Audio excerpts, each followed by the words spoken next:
भैंस की मौत। एक दार्शनिक अपने एक शिष्य के साथ कहीं से गुजर रहा था।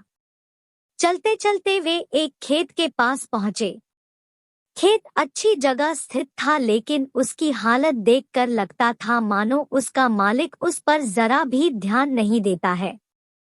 खैर, दोनों को प्यास लगी थी, सो वे खेत के बीचों बीच बने एक टूटे फूटे घर के सामने पहुंचे और दरवाजा खटखटाया।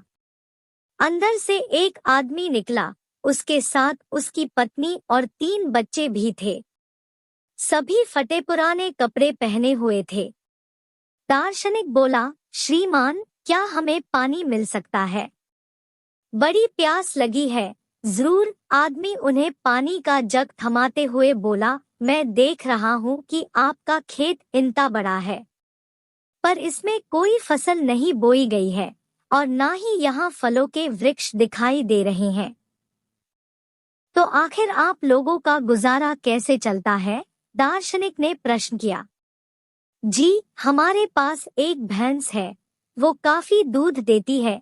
उसे पास के गांव में बेचकर कुछ पैसे मिल जाते हैं और बचे हुए दूध का सेवन करके हमारा गुजारा चल जाता है, आदमी ने समझाया। दार्शनिक और शिष्य आगे बढ़ने को हुए, तभी आदमी बोला, शाम काफी हो गई है, आप लोग चाहे तो आज रात यही रुक जाएं। दोनों रुकने को तैयार हो गए। आधी रात के करीब जब सभी गहरी नींद में सो रहे थे, तभी दार्शनिक ने शिष्य को उठाया और बोला, चलो, हमें अभी यहाँ से चलना है और चलने से पहले हम उस आदमी की भैंस को चट्टान से गिराकर मार डालेंगे। शिष्य को अपने गुरु की बात पर यकीन नहीं हो रहा था, पर वो उनकी बात काट भी नहीं सकता था। दोनों भैंस को मारकर रातों रात गायब हो गए।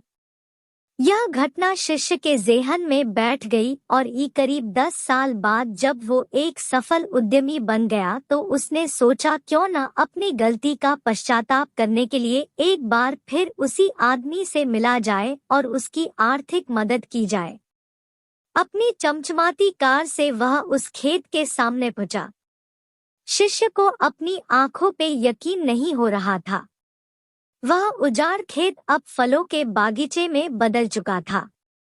टूटे फूटे घर की जगह एक शानदार बंगला खड़ा था और जहां अकेली भैंस बंधी रहती थी, वहां अच्छी नस्ल की कई गायें और भैंस अपना चारा चर रही थी।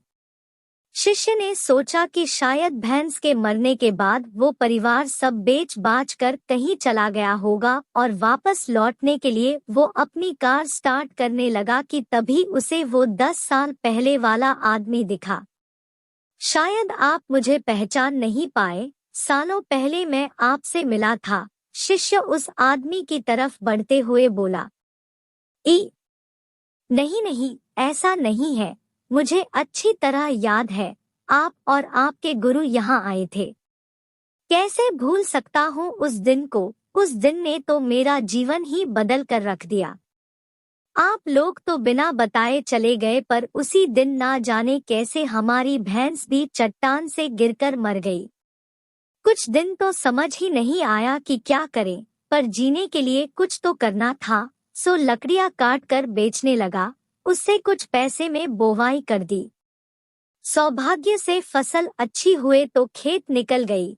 बेचने पर जो पैसे मिले उससे फलों के बागीचे लगवा दिए और यह काम अच्छा चल पड़ा और इस समय में आसपास के 1000 गांव में सबसे बड़ा फल व्यापारी हूँ।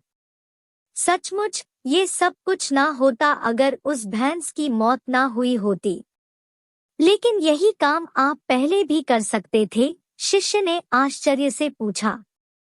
आदमी बोला, बिल्कुल कर सकता था, पर तब जिंदगी बिना उतनी मेहनत के आराम से चल रही थी। कभी लगा ही नहीं कि मेरे अंदर इतना कुछ करने की क्षमता है, सो कोशिश ही नहीं की, पर जब भैंस मर गई तब हाथ पांव मारने पड़े और मुझ जैसा गरीब बेहाल इंसान भी इस मुकाम तक पहुंच पाया।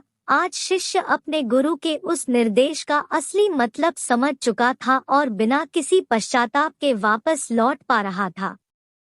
कई बार हम परिस्थितियों के इतने आदी हो जाते हैं कि बस उसी में जीना सीख लेते। कहानी अच्छी लगी हो तो चैनल को सब्सक्राइब कर लो।